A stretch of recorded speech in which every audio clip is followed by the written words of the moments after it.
మీద నడిసొత్తా ఉంటే సంద్రం నీ సంకెక్కినట్టు ఎంత చక్కగున్నావే లక్ష్మి, ఎంత చక్కగున్నావే.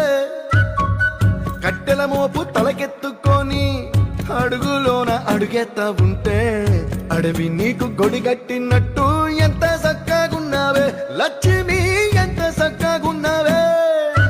బురద సేలో వరి నాటు ఎత్తా ఉంటే ఎంత చక్కగున్నావే. భూమి బొమ్మకు నువ్వు ప్రాణం పోస్తున్నట్టు ఎంత చక్కగున్నావే. ఏరుశనగ కోసం మట్టిని దవ్వితే ఏకంగా తగిలిన లంకే బిందెలాగా ఎంత చక్కగున్నావే లక్ష్మి, ఎంత చక్కగున్నావే. సింతా చెట్టు ఎక్కి సిగురు కొయ్యబోతే సేతికి అందిన సందమామలాగా ఎంత చక్కగున్నావే లక్ష్మి, ఎంత చక్క